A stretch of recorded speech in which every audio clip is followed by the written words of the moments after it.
안녕하세요. 호주경제TV의 리치입니다. 예, 오늘은요, 2021년 5월 27일인데요. 안타깝게도 오늘 빅토리아주가 락다운에 들어갑니다. 이제 7일간 락다운을 하는데요. 다들 뭐, 빅토리아주에 계신 분들은 약간 좀 차분한 느낌이긴 해요. 근데 어저께부터 이제 시내에 사람이 좀 줄어들면서 락다운이 이제 될 거라는 생각을 다들 하시고 계셨던 것 같아요. 예, 아무튼 뭐, 오늘부터 시작해가지고 7일간 이제 6월 3일까지 락다운에 들어가니까요. 대응 잘 하시고요. 예, 다들 힘내십시오. 예, 오늘 제가 가지고 온 뉴스는요, 호주 자료는 아니고 뉴질랜드 자료입니다. 이제 뉴질랜드가 어저께 통화정책 회의가 있었거든요. 그런데 뉴스에는 너무 짤막하게 뭐 한 요 정도로만 뭐 한 세 줄 나왔어요. 매파적인 성향이었다 정도만 나오고, 그 다음에 뉴질랜드 통화가 1.1% 정도 올랐다 정도만 이렇게 나왔는데요. 아무래도 이제 호주하고 뉴질랜드하고 같은 이제 오세아니아권에 있다 보니까 뉴질랜드 통화 정책을 보면 또 호주 통화 정책 방향성도 좀 예측을 할 수 있지 않을까. 오늘은 이렇게 뉴질랜드 거를 가지고 나왔습니다. 책을 볼 때라든지 뭐 보고서를 볼 때 목차가 좀 중요하죠. 그러니까 어떤 내용을 이제 담고 있는지를 한 번에 이제 볼 수가 있는데요. 간단하게만 이제 소개를 해드리면 뭐 정책 평가, 이제 중앙은행 총재라든지 이런 발언들이 굉장히 이제 민감하게 시장에서 반응하는 부분들이 있어요. 그러니까 조금 중요하다고 볼 수 있겠죠. 그 다음에 현재 경제 상황이라든지 이런 평가들도 있고요. 그 다음에 왜 이런 통화 정책을 했는지에 대해서 알 수가 있고, 뭐 스페셜 토픽이라든지 요즘에 이제 공급 사이드에서 이제 문제가 있는 걸 조사를 했다고 그러고요. 그 다음에 통화 정책하고 주택 가격 안정에 대해서 얘기를 했다라는 거 있고, 경제 전망이라든지 요거는 이제 가장 중요하겠죠. 뭐 말로는 통화 정책에서 기준금리를 동결한다. 앞으로는 계속해서 통화 정책을 지원을 하겠다. 이런 식으로 얘기를 하지만 경제 전망에서는 조금 매파적으로 나오면 사람들이 요거를 믿기보다는 요거를 더 믿을 수 있는 믿음이 좀 생길 수 있기 때문에 아무래도 이게 이제 중요하다고 볼 수 있겠죠. 그 다음에 뭐 다른 리서치, 뭐 통계 자료라든지 차트팩 이렇게 소개가 되네요. 가장 뭐 중요한 게 통화정책 회의에서 중앙은행 총재의 발언이겠죠. 뭐 그 내용을 이제 담고 있는데 뉴질랜드는 5월 달에 기준금리를 0.25% 동결을 합니다. 그리고 QE 뉴질랜드에서는 라지 스케일 에셋 퍼처스 이렇게 나오네요. 그리고 Funding for Lending 프로그램이라고 그래가지고 호주에서 하고 있는 TFF하고 거의 비슷하다고 보시면 될 것 같아요.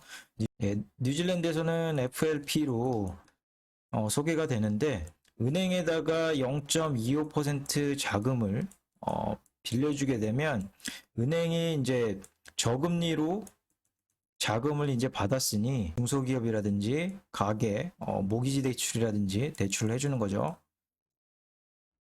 이 자금을 얼마나 썼는지를 제가 이제 찾아보니까요. 중앙은행 웹사이트 들어가갖고 스탠딩 팩실리티라고 그래가지고 이거를 이제 누르게 되면 이제 실시간으로 얼마나 썼는지를 이제 보실 수가 있습니다. 오늘 날짜가 27일이죠. 어저께 날짜로 해가지고 뭐 한 30억 달러 정도를 썼다.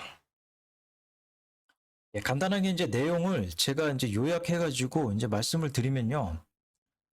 뉴질랜드 중앙은행에서 이제 보고 있는 거는 글로벌 경제는 지속적으로 재정 정책과 통화 정책으로 개선을 하고 있다. 각 나라마다 이제 코로나로 인해 가지고 회복의 차이를 보이고 있고 전 세계적으로는 백신 접종 경제에 자신감이 크게 회복됐다. 아직 코로나로 인해 가지고 경제 회복이라든지 기업 투자에 저해 요인은 남아 있는데 뉴질랜드 경제는 글로벌 수요에 힘입어서 원자재 수출 가격 상승으로 그 혜택을 받고 있고 단기적으로는 지금 뉴질랜드 경제가 변동성이 큰데 여름에는 성장이 좀 약했는데 강한 반등세로 이어지고 있다. 특히 이제 건설 활동이 크게 증가를 했고 재정 지출로 내수 활동 지원하는 동안에 고용 시장은 탄력적인 모습을 보였고 여행업계는 아직까지도 국경 봉쇄로 인해서 해외 여행객이 없어서 여전히 힘들지만 호주와의 국경 개방으로 어느 정도 상쇄 효과가 나타났다. 부동산 정책으로는 주택 가격과 경제 활동 영향은 지켜봐야 될 것 같고, 중기적으로는 2월달 통화 정책하고 비슷한 시나리오로 가고 있다. 대내외적으로는 기업하고 가계의 비용이 상승했는데, 자재 공급망에 문제가 발생하기도 했고, 높은 유가 때문에도 힘들고, 그 다음에 국제적으로 택배라든지 운임이 이제 지연되면서 그 가격 압박이 일시적이지만 올해 나아질 것으로 예상을 한다. 그래서 이제 위원회는 중기적으로 물가나 고용이 재정 정책이 줄어들면 예상했던 것보다 목표 아래에 위치할 것으로 보는데, 이런 저금리 환경은 주택 가격을 끌어올리는데 일조하고 있다. 그래서 세금 개혁이나 주택 공급을 늘리거나 대출 규제로 상쇄될 것이다. 이렇게 예상을 하네요. 다음은 이제 경제 성장인데요. 뉴질랜드의 경제는 계속해서 회복을 하는데 순탄치만은 않을 것 같다. 이렇게 얘기를 합니다. 그러니까 왼쪽 그래프를 이제 보시면요. 분기별로 국내 총 생산인데, 금융위기 이전에는 뉴질랜드 같은 경우는 한 480억 달러, 그러니까 48 빌리언 달러, 그 정도를 이제 국내 총생산으로 벌어들이고 있었다라는 거죠. 근데 이제 그게 쭉 올라가고, 코로나 터지기 이전에는 그게 한 650억 달러 정도를 분기에 벌어들이고 있었다. 그런데 그게 이제 코로나가 터지고 나서 충격을 받다 보니까 570억 달러로 낮아졌다가 2월 달 통화정책 예상하기로는 한 650달러로 회복을 할 줄 알았는데, 요게 조금 꺾이면서 640억 달러를 기록을 했다. 이렇게 나오네요. 그러니까 전문가들이나 이제 시장에서는 예상하기로 요게 이렇게 쭉 올라오면서 뉴질랜드가 금리 인상을 빠르게 가져갈 것 같다라고 예상을 했다가 갑자기 이렇게 꺾이는 바람에 이상하다. 뉴질랜드가 경기가 둔화가 되나? 이런 식으로 예상을 했었죠. 그러니까 이게 이제 꺾이다 보니까 이번 통화 정책에서는 약간 완화적인 스탠스를 가져갈 거다라고 시장은 예상을 했던 거죠. 그런데 이게 매파적으로 이제 전망이 나오면서 왜 그런지를 이제 여러분들하고 같이 좀 봐야 될 것 같아요. 뉴질랜드의 경제 회복이 굉장히 강하게 이제 나타났는데, 그건 왜 그러냐면 이제 뉴질랜드하고 이제 무역하고 있는 나라들이 회복이 굉장히 강했다라는 거고, 그 다음에 이제 뉴질랜드의 주택 섹터가 강해지면서 주택 관련된 상품들이 굉장히 잘 팔리는 그런 현상이 이제 나타났다. 그러니까 내수도 부동산 때문에 올라가고 수출도 원자재 가격이 오르니까 올라가는 두 개가 이제 작용을 하면서 경제 성장을 크게 이끌고 있다라고 이제 보시면 될 것 같아요. 그 중에서도 뉴질랜드 수출 경제에 크게 한몫한 거는 이제 중국이라고 보시면 될 것 같습니다. 중국이 강한 수요 회복으로 인해 갖고 뉴질랜드 수출 경제를 끌어올리면서 수출 가격이, 특히 이제 밀크 파우더 같은 경우는 25%의 가격 상승을 보였다라는 걸 알 수가 있겠네요. 그러니까 이 그래프를 보니까요, 뉴질랜드 경제 회복이 다른 나라하고 비교했을 때 굉장히 빠르다라는 걸 알 수가 있어요. 그러니까 중국에서 이제 우한에서 바이러스가 발견이 되고 국경 봉쇄라든지 힘들어지니까 작년 1분기에 이제 중국이 크게 이제 꺾이게 됐죠. 그 다음에 회복이 굉장히 빨랐다. 그 다음에 이제 뉴질랜드가 치고 올라왔다라는 거겠죠. 그 다음에 뉴질랜드의 내수 경제를 조금 볼 수 있을 것 같은데요. 카드 지출을 볼 수가 있습니다. 그 중에서도 주택 관련해가지고 가전이라든지 가구 상품들이 이제 치고 올라오면서 코로나 터지기 이전보다 한 20% 정도가 증가했다라는 걸 알 수가 있고요. 아직 국경 봉쇄라든지 이런 걸로 코로나 제한이 걸리다 보니까 요게 이제 회복이 됐지만 서비스라든지 이제 요식업 쪽의 업계 같은 경우는 코로나 이전보다는 아직 5% 정도가 회복이 좀 덜 됐다라는 걸 알 수가 있네요. 실업률 같은 경우는 4.7%를 3월 달에 기록을 했다라는 걸 알 수가 있고요. 그리고 고용 시장에서도 일자리 공석이 이제 코로나 이전 수준보다는 조금 높게 한 5.5%까지 회복을 했다라는 걸 알 수가 있고, 트렌드에는 약간 조금 못 미치지만 일자리 공석이 많이 남아있다, 이렇게 해석을 하면 될 것 같아요. 제가 뉴질랜드 중앙은행의 통화정책 회의록을 보면서 조금 놀랬던 게 이 그래프입니다. 그러니까 굉장히 쉽게 잘 설명할 수 있게, 한눈에 또 볼 수 있게 만들어가지고 너무 좋습니다. 그러니까 호주 중앙은행도 좀 이런 노력을 좀 해줬으면 좋겠어요. 네. 아무튼 뭐 전체적인 실업률은 안쪽으로 진입하면 진입할수록 실업률이 낮아지니까 고용시장이 굉장히 좋다라는 거고요. 바깥쪽으로 갈수록 실업률이 높아져 가니까 이제 안 좋다는 얘기겠죠. 그러니까 실업률이라든지 불안정 고용, 그 다음에 가동률, 뭐 이런 식으로 봤을 때 2019년 4분기하고 그 다음에 2021년 1분기하고 이제 비교를 하니까 안쪽으로 거의 대부분 다 진입을 했습니다. 그러니까 고용시장이 상당히 좋다라는 걸 알 수가 있겠죠. 뭐 고용시장은 이렇게 좋은데도 불구하고 임금 같은 경우는 코로나가 이렇게 터지고 이렇게 꺾였는데 아직까지는 조금 회복을 좀 못하고 있는 상황이 벌어졌다라는 걸 알 수가 있어요. 이거는 시간이 좀 더 필요할 것으로 보입니다. 네, 다음은 이제 물가인데요. 뉴질랜드도 똑같이 호주하고 물가 목표제를 이제 채택하고 있습니다. 1%에서 한 3% 정도 물가 관리를 하고 있는데요. 3월달 1분기에 1.5%의 CPI를 기록을 했습니다. 그런데 이제 내용을 이제 보니까요. 전체적으로 이제 여러 가지 이제 측정을 하는데 요게 이런 밴드로 형성해가지고 지속적인 물가 상승을 일으키는 게 앞당겨질 것 같다라는 전망을 합니다. 이제 물가 예상을 이제 보니까요. 2월달 통화정책은 코로나가 터지고 나서 1년, 2년, 3년, 4년, 5년, 6년, 7년까지 물가가 2%를 진입을 못할 거다. 그러니까 지속적으로 상승하는 물가를 얘기하는 겁니다. 그게 2월달 통화정책은 한 7년 걸릴 것 같아, 이렇게 예상을 했는데 그게 이제 대폭 수정이 되면서 왜 이번에 매파적으로 전망을 했는지를 알 수가 있을 것 같아요. 5월 달에는 이게 3년 반이면은 지속적인 물가 상승을 우리가 볼 것 같다라고 예상을 하고 있는 거겠죠. 그러니까 금리 인상이 앞당겨졌다. 예, 뉴질랜드에서 물가를 이제 전망하는데 주요 물가가 지금 현재 상황이 여기니까 요게 이제 일시적으로 크게 증가를 했다가 살짝 꺾일 것이다 라고 이렇게 예상을 하고 있는데 캐나다 중앙은행하고 좀 비슷하게 가죠. 근데 여기서 이제 나눠놓은 게 어떤 식으로 나눠놨냐면 트레이더블 물가 상품하고 그 다음에 넌 트레이더블 물가 상품을 이렇게 나눠놨습니다. 요걸 이제 나누는 이유가 뭐냐면 넌 트레이더블 물가 상품은 뭐냐면, 그러니까 옮길 수 없는 걸 얘기하거든요. 예를 들어서, 그러니까 머리를 깎는 가격이 뭐 한 30불 한다고 쳐요. 근데 한국 가서 이제 머리를 깎는 거를 보니까 한 15불이면 깎아요.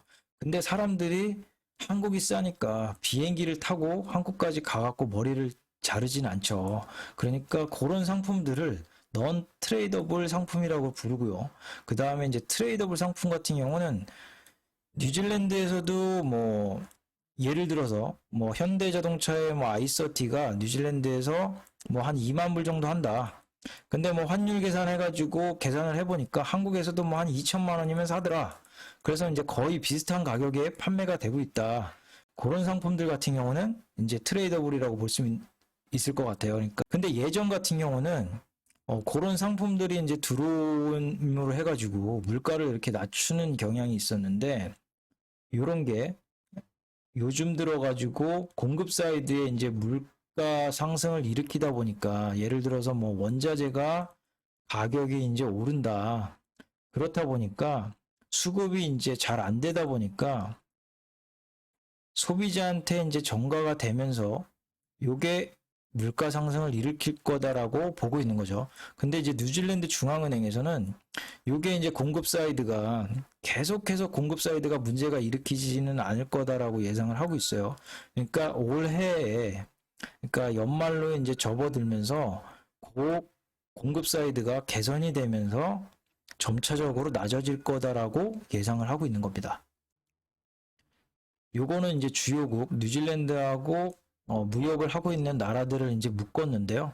그런 나라들이 2월 달에 통화정책 예상하기로는 GDP 성장률이 이런 식으로 조금 더 낮을 것으로 예상을 했는데 5월 달 통화정책에서는 이게 이제 조금 높아졌다라는 걸 예상을 할 수가 있습니다. 그러니까 경제 성장률이 이렇게 쭉 올라갔다가 뭐 기적 효과라든지 아까 전에 얘기한 공급 사이드 문제 그런 게 일시적으로 이제 보고 있다라는 거죠. 성장률이 쭉 꺾이면서 이렇게 낮아졌다가 다시 이제 조금 떨어지는 이런 상황을 그릴 것으로 예상을 하고 있네요. 뉴질랜드 여행업계가 국경이 이제 봉쇄돼 있다 보니까 상당히 어려움을 이제 겪고 있습니다. 그러니까 코로나 이전에는 패턴이 이런 식으로 이제 그리고 있었는데 코로나 터지고 나서부터는 아예 그냥 이렇게 끊겨가지고 이런 식으로 갔다. 그러니까 뉴질랜드에 도착하는 사람하고 나가는 사람하고 순 방문객들을 이제 구하게 되면 이렇게 마이너스 영역으로 들어섰다. 그러니까 들어오지 않고 나가는 사람들이 더 많다는 얘기겠죠. 그게 이제 호주하고 뉴질랜드하고 국경이 좀 열리면서 들어오는 사람들이 호주로부터 많아졌다라는 걸 알 수가 있습니다. 그러니까 뉴질랜드 요번에 통화정책 회의에서 이제 힌트를 줬는데요. 뉴질랜드 정부가 내년 초에 다른 나라들하고 국경을 개방할 거라는 얘기가 여기에서 이제 나왔습니다. 그러니까 호주하고는 좀 틀리게 뉴질랜드는 조금 더 적극적으로 여행업계를 도와주겠다라는 스탠스인 것 같아요. 연간으로 한 450만 명이 뉴질랜드를 방문했다고 하네요. 다음은 이제 뉴질랜드 백신 목표인데요. 지금 계획한 대로 잘 진행을 하고 있는 것 같습니다. 현재 이제 찾아보니까 대충 뭐 한 39만 명 정도가 1차 접종을 끝낸 것 같고요. 그 다음에 19만 명 정도가 백신 접종 완료를 했다고 하네요. 그러니까 2차로 접종을 받은 거겠죠. 그러니까 목표대로 만약에 가게 된다 그러면 11월 달에 전 국민이 다 맞을 것 같아요. 그러니까 뭐 뉴질랜드 인구가 한 490만 정도 되나요? 그 정도 되니까 이 정도까지 간다 그러면 11월 달 정도면 끝날 것 같습니다. ANZ뱅크에서 나온 보고서 자료하고 거의 비슷한 패턴을 그리고 있는 것 같아요.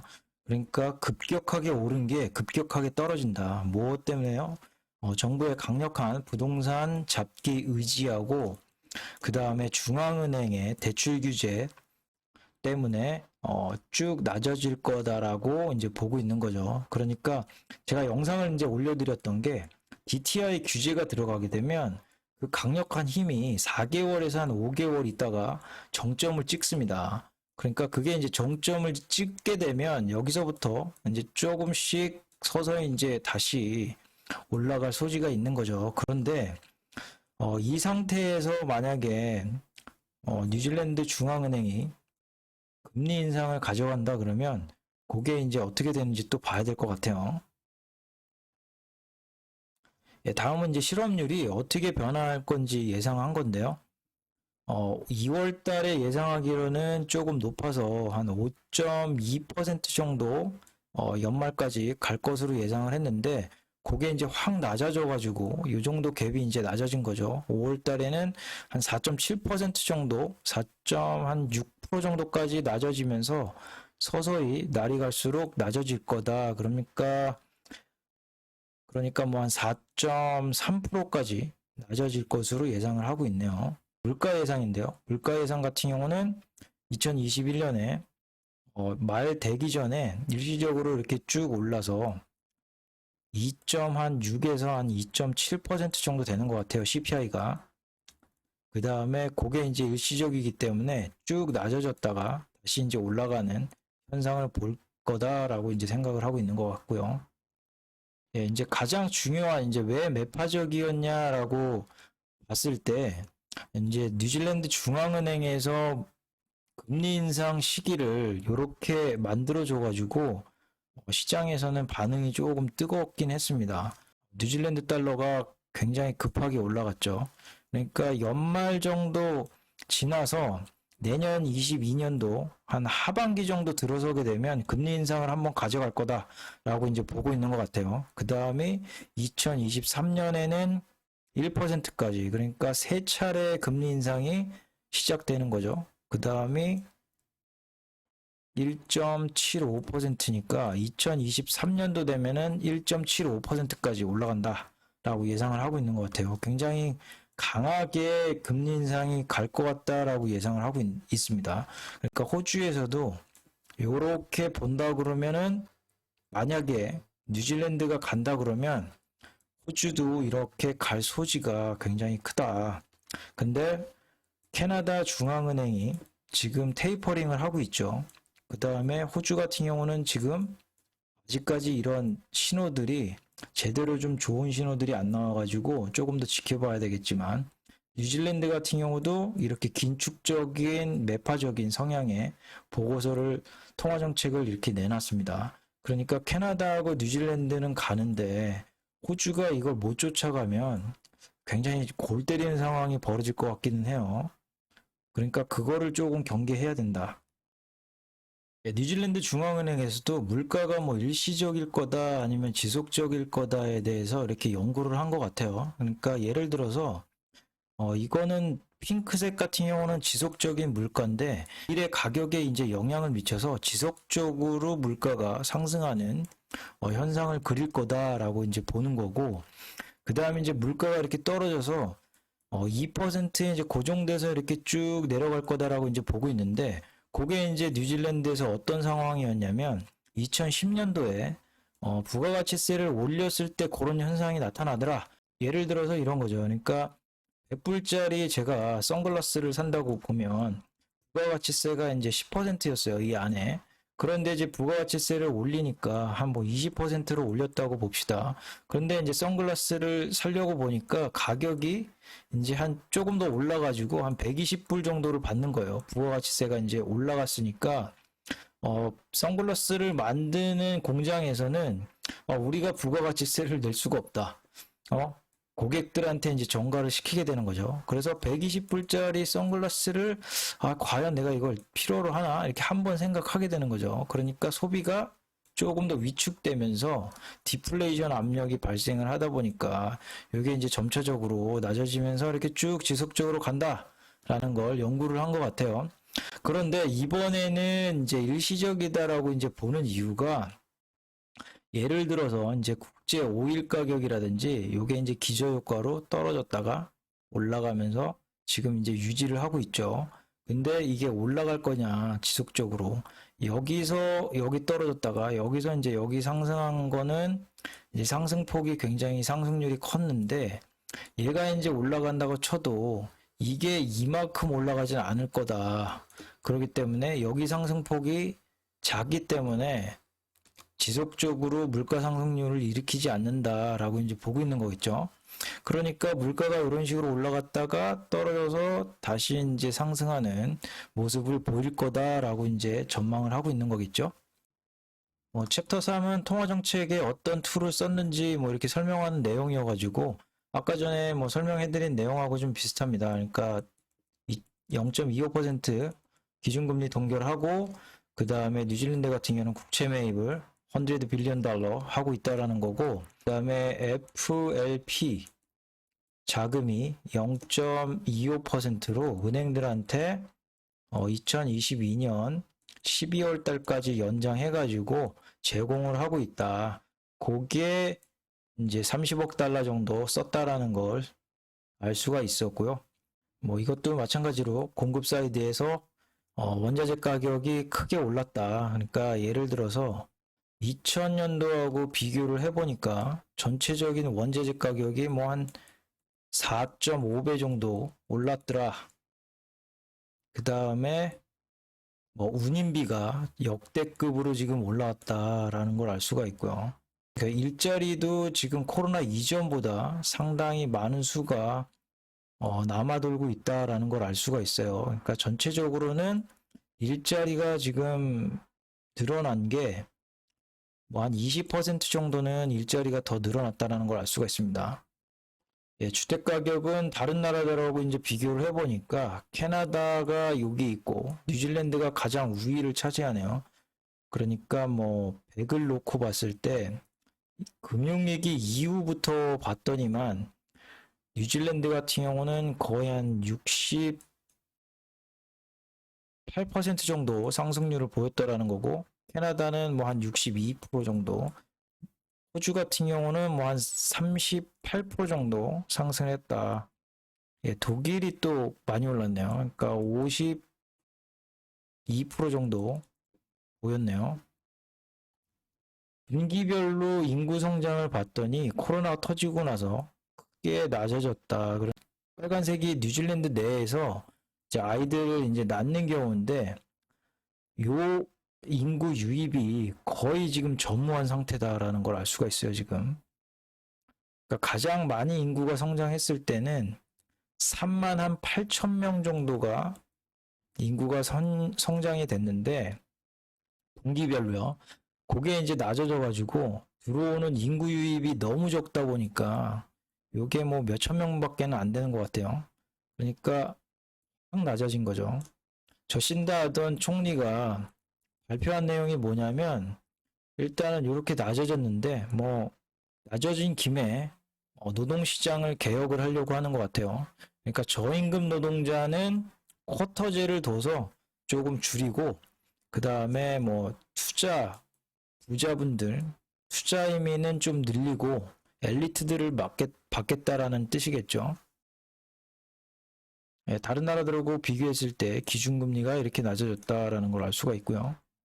예, 이렇게 해가지고요. 오늘 뉴질랜드 통화정책회의를 봤는데 시사하는 바가 좀 있습니다. 그러니까 작은 나라이지만 오세아니아권에 있다 보니까 호주하고 경제가 굉장히 비슷한 방향으로 간다. 그런데 이제 아까 전에 말씀드렸듯이 호주는 호주고 뉴질랜드는 뉴질랜드인데 방향성은 같이 간다라는 거를 좀 감안을 하면 호주도 이번 통화정책 회의에서 어떤 내용이 좀 담길지가 궁금하긴 합니다. 이번 6월 1일 날 호주 통화정책 회의가 있는데요. 뉴질랜드처럼 긴축에 대한 시그널을 줄지 안 줄지를 조금 지켜봐야 될 것 같습니다. 제 예상으로는 6월 달은 일단 넘길 것 같고요, 그냥. 그리고 7월 달에 이미 내가 얘기해 줄게를 말했기 때문에 7월 달에 긴축이 좀 나오지 않을까? 라는 예상을 한번 해봅니다. 예, 아무튼 여기까지 시청해 주셔서요. 감사드립니다.